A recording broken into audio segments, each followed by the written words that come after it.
વિક્રમ સંવત 2082 જેઠ સુદ 14 તારીખ 28/6/2026 રવિવાર શ્રી સ્વામિનારાયણ મંદિર કુંડલધામ દ્વારા ચાલતી રવિ સભામાં આવો નજીક થઈએ ભાગ 103 મિસિંગ ટાયલ સિન્ડ્રોમ આ શીર્ષક છે. એનો અર્થ આગળ આપણને જાણવા મળશે. હરિએ કરેલી કૃપાઓ ગણવા બેસતા જ્ઞાન. એ હરિએ કરેલી કૃપાઓ ગણવા બેસતા જ્ઞાન. સમય ખૂટશે એટલી કૃપા કરી છે મહાન. ગણી ગણીને ગણગણ કરવાથી પાર નહીં આવે. સમયની તાણ પડશે એટલી ભગવાને આપણા ઉપર કૃપા કરી છે. અને એનાથી વિરુદ્ધ ખૂટતી વસ્તુઓ ગણતા આખું જીવન જ્ઞાન. કાયમ ઓછું પડશે કાજે એટલું બધું છે અજ્ઞાન આપણામાં. એટલું બધું છે અજ્ઞાન. આ નથી, આ નથી, આ બરોબર નથી, મારી પાસે આ નથી, ફલાણું નથી. આવું બધું કર્યા કરીશું ને આખી જિંદગી ઓછી પડશે બકવાસ કરવામાં. કેમ જે ભગવાનની કરુણાનો પાર નથી અને આપણી અજ્ઞાનતાનો પાર નથી. એની કરુણાનો એન્ડ આવે એમ નથી અને આપણી અજ્ઞાનતાનો ગેરસમજણનો પાર પામી શકીએ એમ નથી.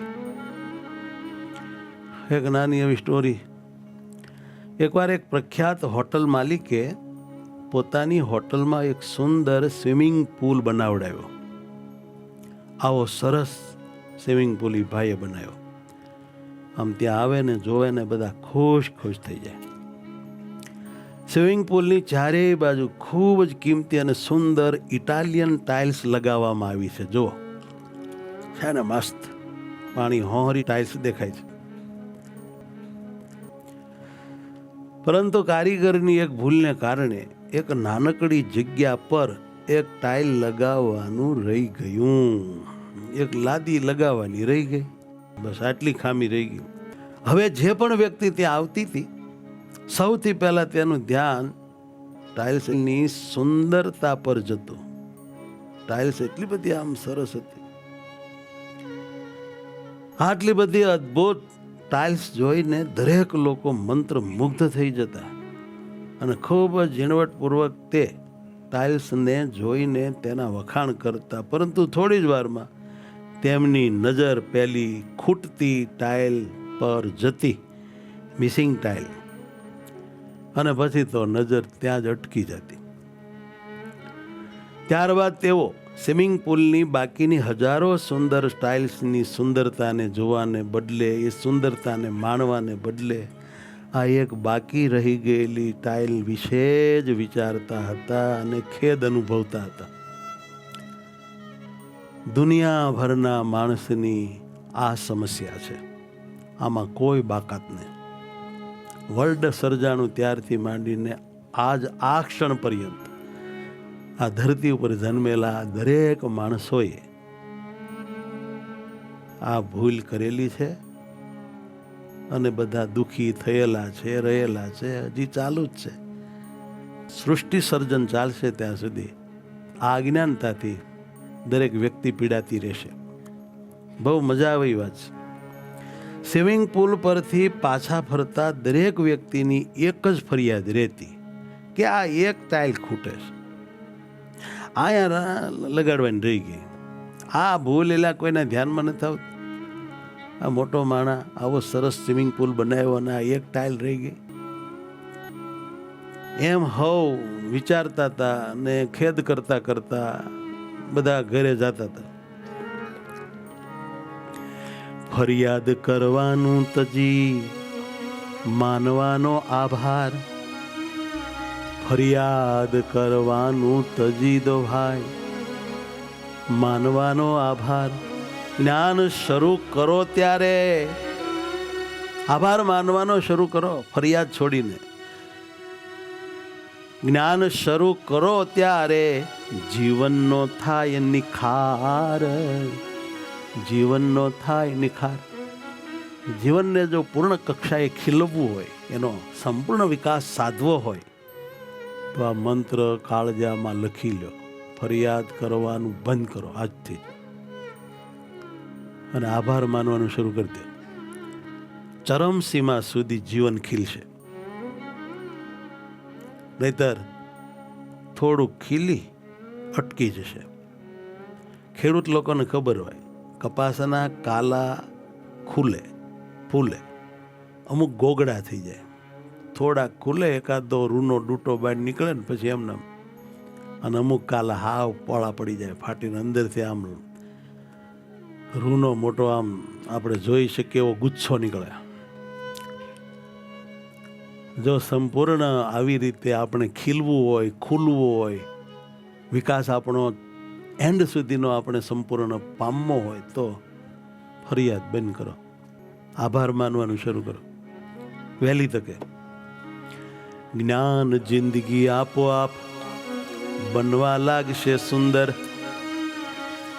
જ્ઞાન જિંદગી આપોઆપ બનવા લાગશે સુંદર. માટે ફરિયાદ છોડીને, માટે ફરિયાદ છોડીને થેન્ક્સ કહો સદંતર, સહુ થેન્ક્સ કહો સદંતર. આભાર માનવા જેવું કાંઈ ઓછું નથી હોતું, પણ કાંઈક નાની મોટી તો દરેક માનવમાં ખામી ખોટ એના સર્જનમાં કંઈક હોય જ. આપણે એની ફરિયાદ કરીએ છીએ. આ સ્વિમિંગ પુલ છે, એના વખાણ કરવા હોય એટલા કરી શકાય એવો છે. એના માલિકને ઘણો તમે આભાર કહી શકો, પણ બધા લોકો આ ખૂટતી ટાઇલની જ વાત કરતા, બીજી કોઈ વાતને પછી ધ્યાનમાં જ નહોતા લેતા.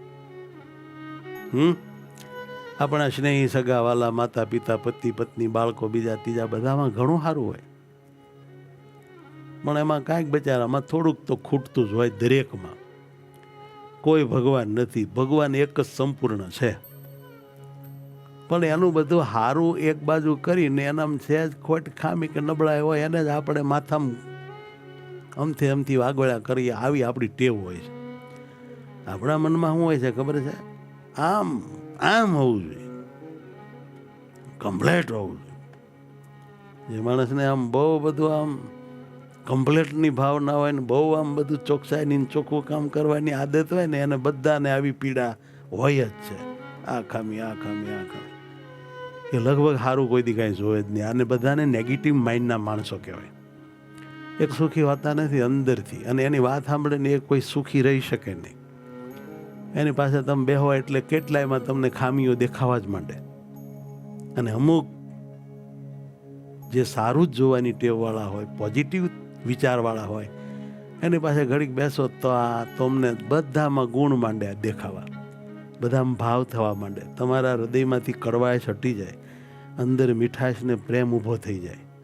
તમે આમ જેને તેની પાસે બેસતા હો, જેની તેની વાત સાંભળતા હો, એમાં તમને એવો ખ્યાલ આવી જવો પડે કે આની વાત જ્યારે સાંભળું ત્યારે મારા હૃદયમાં બધા પ્રત્યે ભાવ ઘટે છે, અને આની પાસે બેસો અને આની વાત સાંભળું ત્યારે મારું હૃદય મહિમાથી, સુખથી, પ્રેમ ભાવથી ભરાઈ જાય છે. ખ્યાલ આવી જાય આપણને કોની પાસે બેહવાથી ભાવ વધે છે ને કોની પાસે બેહવાથી આપણા હૃદયમાં રહેલો પ્રેમ ભાવ ઘટે છે. એની આપણને આ ટોળામાં જીવીએ છીએ આમાં જ ખબર પડી જાય. જેની પાસે બેહવાથી ભાવના ઘટી જાય છે ને એ બધા નેગેટિવ માઇન્ડના માણસો છે. એનો સમાગમ બહુ સારો નહીં, માફ કરજો. એની પાસે જ્ઞાન ઘણું હોય છે, એની પાસેથી મળતું પણ ઘણું હોય છે, એવું બીજા પાસેથી કદાચ ના પણ મળે એટલો એ ભણેલો ગણેલો હોશિયાર, બધી વાતમાં પ્રારંગત હોય, સાચી વાત બધી, પણ એની જે નેગેટિવ પ્રકૃતિ છે ને એ ક્યારેક આપણને બહુ મોટું નુકસાન કરી શકે છે. એને પોતાનું ન થાય, એની પાસે બધી પાછી કળા હોય, એ પાછો આપણને નાખીને પોતે પાછો બચી જતો હોય છે. પણ આપણે નાના માણા એના આ ઝેરનું એક ટીપું સહન કરી શકીએ એમ હોઈએ નહીં. પછી આપણે બધાનો મહિમા રાખીને બધાના દાસ થઈને હળી મળીને કદી જીવી ના શકીએ. અને એ પાછા ખુદ જીવતા હોય હળી મળીને પ્રેમથી. તમે જોવો તમને નવાઈ લાગે કે ચાલો આ આશ્ચર્ય છે. મને છે જ બધાથી છૂટો પાડનારો વ્યક્તિ પાછો ભારે ભેળો રહેશે. ત્યારે સમજી જવું જોઈએ, અક્કલ હોય તો, કે આની પાસેથી લેવા જેવું જાણવા જેવું જાણવાનું, બાકીનો કાપ મૂકીને જીવવાનું. તો સુખી રહી શકીએ અને આગળ વધી શકીએ. નહીંતર એ તો અટવાય નહીં ને આપણે અટવાયા કરીએ. ભાઈ,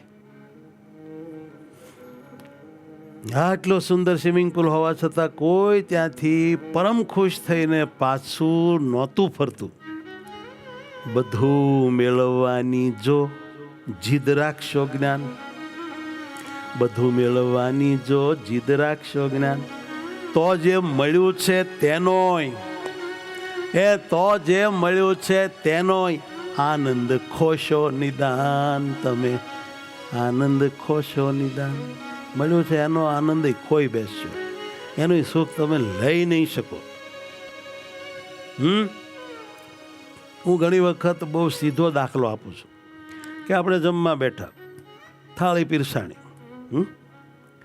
એમાં 17 વાનગી હતી. કેટલી? 17 વાનગી હતી, પણ એક પાપડ નહોતો. એટલે આપણને તરત એમ થાય પાપડ નથી લ્યો, આજ પાપડ કેમ નથી? ખોટી ગયા છે, પાપડનું શું થયું છે? પાપડ કેમ નથી? હવે એ 17 વાનગી ખાય પણ એને દુઃખ તો ઊભું રહ્યું પાપડનું. આવી માનવીની સ્થિતિ છે. પાપડને ભૂલી જાય ને આ ઓછાવાના છે. અલ્યા ભાઈ, આ ખા, આ ખા, આ ખા, મોજ કર. પણ એને ઓલું ખૂટે છે ને ન્યા જ મગજ એનું અથડાયા કરે. સ્વભાવ જ આવો, તમે આનું કરો હું બોલો. તમારામાં અનેક ગુણ હોય પણ એકાદો ગુણ તમારામાં ન હોય એટલે એ વ્યક્તિને એમ જ થાય તમારામાં આ કેમ નહીં, તમારામાં આ કેમ નહીં. એટલે ભાઈ એ નથી મને ભગવાને આપ્યું. હવે હું કહીશ લ્યો, તમે આટલા મોટા વિદ્વાન, સંસ્કૃત સરસ બોલો, તમે આમાં PhD કરી, તમે આમાં બહુ ભણેલા છો, આ બધું બહુ જાણો, પણ તમે ગાતા કેમ નથી? એલા ભાઈ, મને ગાવાનું ભગવાને નહીં આપ્યું, મને રાગ રાગણીમાં નથી કોષ માથાના, એ મને ન ગમે. ગાતા આવડવું જોઈએ ને તમને. એટલે ભલા માણા, હવે ન આવડે તો શું કરો તમે? આપણી ટેવ છે આવી ખરાબ, બહુ ખરાબ ટેવ, અવગુણ જોવાની ટેવ. આનું કરશો શું કહો? વાલા ભક્તો, બધું જ મેળવવાની જીદ છોડી દો. જે મળ્યું છે એને માણો. સુખી થવું છે કે બધી જિંદગી દુઃખી રહેવું? વાસ્તવમાં સ્વિમિંગ પુલમાં રાખવામાં આવેલી એક ખૂટતી ટાઇલ એક મનોવૈજ્ઞાનિક પ્રયોગ હતો સાહેબ. શું હતું એ? મનોવૈજ્ઞાનિક પ્રયોગ, સાયકોલોજીકલ, અદ્ભુત. આ પ્રયોગથી એ સાબિત થયું કે આપણું મન હંમેશા ખામીઓ, ઉણપ્યો, ખોટો શોધે છે. જે વસ્તુ નથી તેની પાછળ જ ચાલુ દોડે છે. એને તો જોતું માનતું નથી એની પાછળનું દુઃખ જ રહ્યા કરે છે. આ આપણી સાલી આદત છે ખોટી.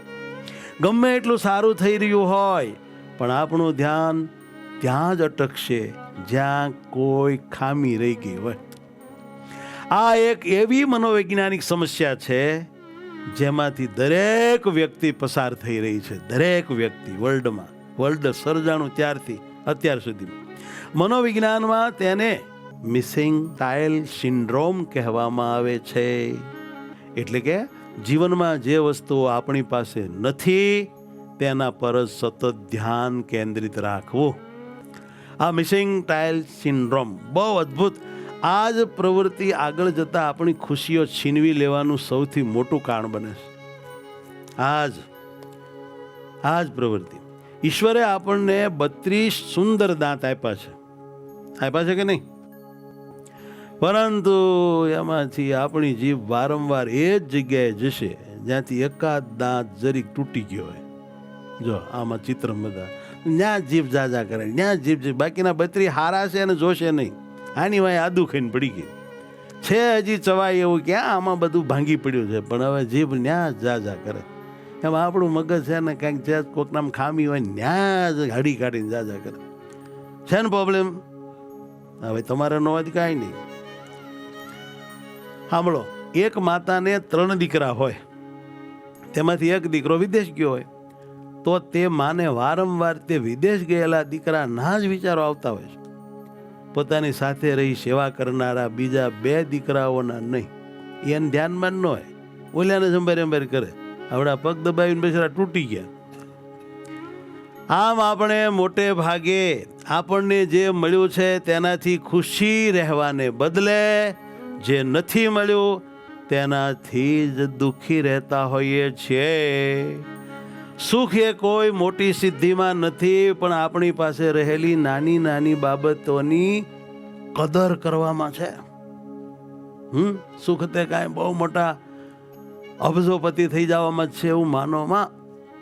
આપણી પાસે નાની નાની વસ્તુ છે અને માણવામાં હા મોજ બહુ આવે એવું છે, લેતા આવડવી પડે મોજ. જાણું, સુખ કોઈ મોટી સિદ્ધિમાં માની લેવું નહીં જ્ઞાન.